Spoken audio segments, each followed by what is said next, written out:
Chers ingénieurs et techniciens, bonsoir.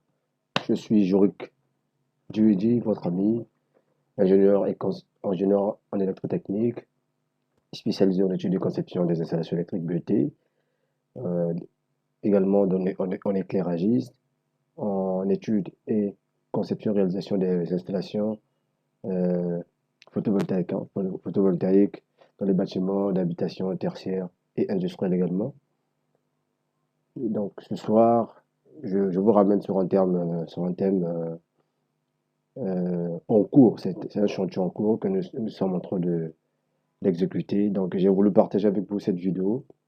Les vidéos passées, on voyait juste la conception des plans, tout ça, mais cette vidéo va nous permettre de pouvoir suivre le chantier. Donc, on va combiner certains éléments, c'est-à-dire certaines images du chantier, ou bien certaines vidéos du chantier, qu'on va joindre avec les plans que nous allons faire. Comme ça, vous allez voir que ce que nous faisons n'est pas seulement sur l'ordinateur, mais également on le fait sur papier. On le conçoit d'abord de la tête, on le fait sur papier et on l'exécute sur le chantier. Et voilà. Donc, c'est ce que nous allons faire tout au long de cette série de vidéos.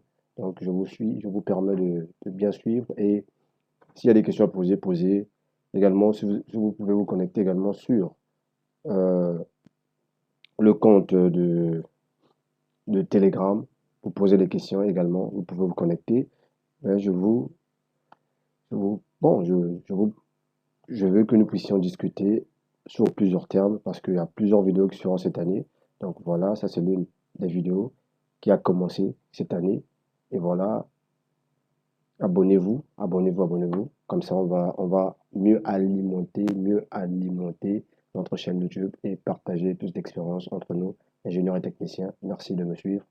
À très bientôt pour la vidéo qui va suivre. Nous allons, nous avons déjà commencé avec le plan de ceinturage. Bon, vous allez m'excuser parce que je l'ai fait, je l'ai fait déjà par avance parce que c'était trop tôt, c'était trop demandé, c'était vite demandé qu'il fallait que je le fasse au plus vite pour pouvoir le transmettre afin que cela soit fait sur le chantier. Donc, le plan de ceinturage a été déjà fait. Donc, actuellement, nous sommes sur la phase élévation des murs. Donc, le ceinturage a été fait. Nous sommes sur la phase élévation du mur. Donc, après, la dalle, il y aura une dalle, donc après coulage de dalle, donc nous allons maintenant préparer le plan d'éclairage pour pouvoir faire le tubage dans la dalle de RDC. Et après, nous allons faire également le plan de prise. Donc, j'ai déjà commencé à faire l'implantation des prises pour pouvoir faire également euh, le tubage des prises. Et plus tard, ça va nous permettre de pouvoir faire le tirage des fils. Donc voilà, voici notre plan de ceinturage qui a été fait et exécuté déjà sur le chantier. Donc, nous allons voir certaines images. Donc, voilà le plan. Ça a été fait, vite fait. En plan, on a fait la boucle de fond de fouille. On a utilisé des serre-câbles, voilà, pouvoir accrocher à la structure du bâtiment, hein, c'est-à-dire au poteau de la structure du bâtiment qui maintient le bâtiment. Donc, voilà. On a également fait. En fait, c'est un plan de parking d'ambulance d'un hôpital. Donc, voilà. Donc, ça, c'est le parking. Voilà, donc on a la guérite, on a le parking déjà, c'est la boucle de fond de fouille qu'on a mis. Donc là, bon, c'est déjà fait. Nous allons voir certaines images juste. Ça a été fait quand? Ça a été fait le 28 février 2023, hein. Nous avons fait ça le mois passé, disons. Donc voilà, ce sont certaines images du chantier que nous avons pris, que vous allez voir. Donc maintenant, peut-être au courant de la semaine. Donc voilà, ça c'est certaines images du chantier qui sont en cours. Voilà. Donc, on a fait passer le cuivre tout en bas. Voilà. Donc, ça, c'est certaines images du chantier que nous avons fait. Certaines images du chantier. Donc, on a fait le ceinturage, tout est enterré pour éviter les 4 vols parce que les cuivres, vraiment, surtout avec le 4 vols, si votre chantier n'est pas surveillé, n'est pas bien gardé, en tout cas, vous allez faire le ceinturage et repartir, vous allez revenir, vous allez constater que cela a été volé. Donc, voilà, pour éviter les cas de vol. Donc, il faut le faire aux yeux de tout le monde, comme ça, Quand tu auras 4 vols, vous savez déjà bon, quelle entreprise, quelle est la personne qui a travaillé sur le site. Bon, en dernier, voilà, voilà. Donc c'est un peu ça. Donc voilà certaines images que nous avons prises. Donc voilà, on va sortir un peu. Donc ça a été fait, ça a été fait. Donc, pour éviter certains cas de vol. Donc voilà. Donc on va entrer un peu dans le plan. On va rentrer un peu dans le plan sur AutoCAD. Ça, sur le plan des lumières, quand on s'apprête à faire. Donc, nous allons revenir dessus. Pour l'instant, nous allons vous montrer uniquement le plan de ceinturage que nous avons fait.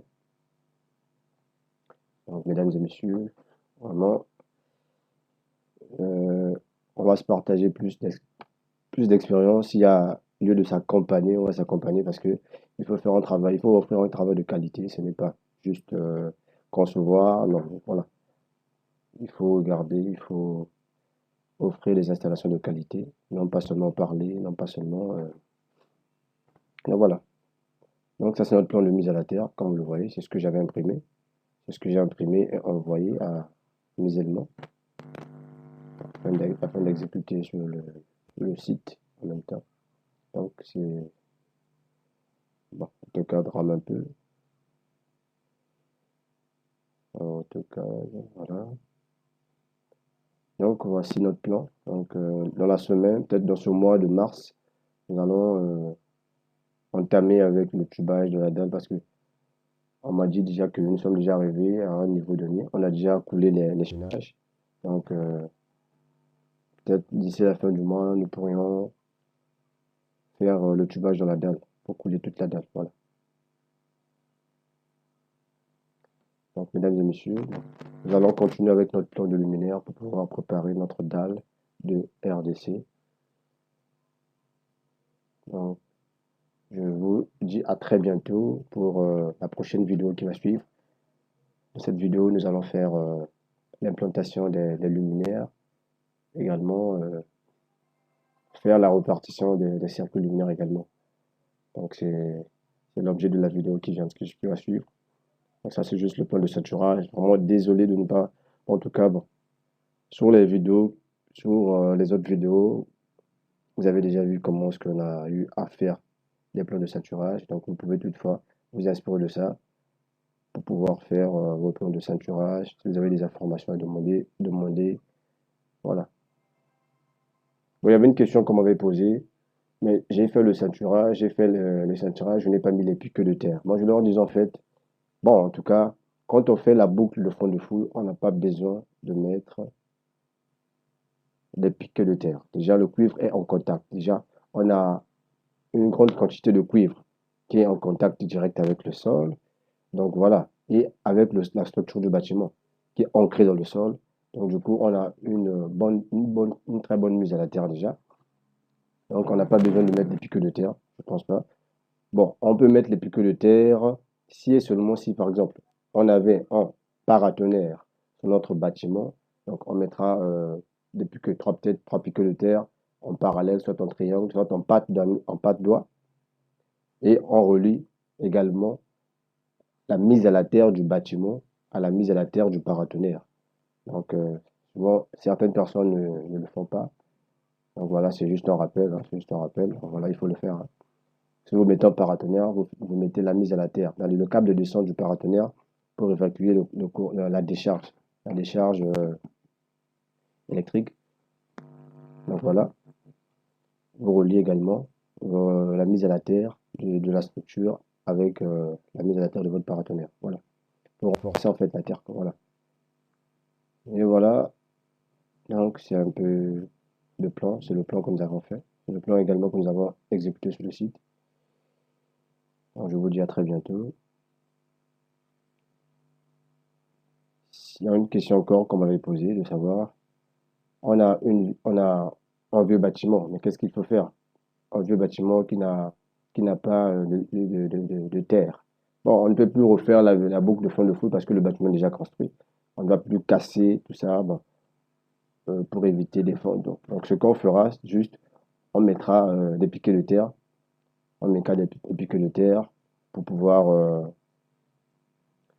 pour pouvoir sécuriser le bâtiment. C'est-à-dire contre les coureurs de défaut, surtout le personnel utilisant le bâtiment. Parce qu'on met la mise à la terre, c'est pour protéger la personne en fait. Protéger la personne dans le bâtiment. Donc on mettra des pics de terre pour pouvoir, et on va tester la terre pour voir si on a une bonne terre. Si on n'a pas une bonne terre, il y a des procédés qu'il faut, il y a des méthodes qu'il faut pour travailler la terre afin d'avoir la résistance qu'il faut. Parce qu'on dit souvent, une bonne terre est comprise, est comprise, bon, entre, disons, entre 1 et 10. Donc, voilà, une bonne mise à la terre lorsque la résistance est inférieure à 10. Voilà, à 10 ohms. Donc voilà, donc ce sont des petites questions et voilà des réponses qu'on apporte. Alors, mesdames et messieurs, donc voilà, on va continuer avec les autres plans. On aura 6 plans à faire. On a déjà fait le plan de ceinturage, donc on aura le plan de luminaire, le plan des prises, voilà, les prises courant fort. On aura les plans de prise courant faible à faire. On aura la vidéosurveillance et on aura le plan d'incendie. Ça, bon, ça je l'ai pas, je l'ai jamais fait dans mes vidéos, mais ça je vais maintenant le faire pour cette vidéo-là. On va voir c'est quel système que nous allons utiliser. Est-ce le système, vu que c'est un bâtiment tertiaire, on n'aura que deux systèmes qu'on utilisera, soit le système conventionnel, non adressable, soit le système adressable ou en boucle. Donc c'est ce que nous allons utiliser dans ce bâtiment-là. Voilà. Et voilà, on a la climatisation qu'on a longtemps fait. On va encore refaire cela. Mesdames et messieurs, nous vous disons à tout à l'heure.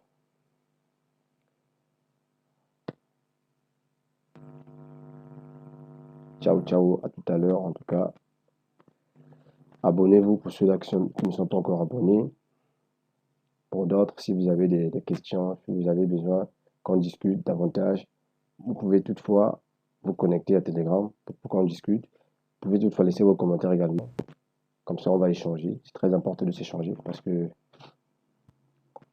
un bon technicien, c'est celui qui s'améliore. C'est pas celui qui, un bon technicien et un bon ingénieur. Celui qui fait la conception est sous le terrain pour suivre ce qu'il a conçu. Et s'il y a des modifications, il revient au bureau pour apporter des améliorations en fonction, ou bien des corrections en fonction des réalités du chantier. Donc, on ne s'appuie pas uniquement sur le poste pour rester, faire la conception et envoyer le plan sur le site. Non, tu fais le plan, tu vas sur le chantier, il y a des observations, il y a des, voilà, il y a des corrections à faire, tu reviens, tu fais le plan. Comme ça, tu anticipes au cas où on te demandait par exemple de faire le plan de recollement. On ne va plus se casser la tête de savoir bon, qu'est-ce qu'on a fait. Souvent, quand on a trop d'informations et qu'on on les note pas, on ne les prend pas en compte, on n'arrive pas à faire le plan de recollement comme il se doit. Donc, pour bien faire son plan de recollement, c'est mieux de procéder aux modifications chaque fois. Parce que c'est toi qui es l'ingénieur. C'est vous qui êtes l'ingénieur de conception. Donc, c'est vous qui avez le pouvoir de pouvoir modifier le plan. Donc, s'il y a des corrections à le faire, c'est mieux de le faire à l'immédiat pour de garder des bonnes informations, pour ne pas qu'à la fin du chantier, qu'on essaie de faire un plan qui n'est pas totalement ce qui a été exécuté sur le chantier. En tout cas, plusieurs projets se sont passés comme ça. On a rencontré ce genre de problème-là. Mais je vous prie de pouvoir apporter vos modifications à tout moment pour éviter qu'on ait vraiment ces problèmes-là. Il faut que le plan que l'on conçoit soit identique au plan qui sera exécuté sur le chantier. S'il y a des modifications à faire, revenez, faites des modifications et allez continuer votre travail. Donc voilà. Ciao, ciao, à très bientôt. Bien de choses à vous. Bonne compréhension. À tout à l'heure. Merci.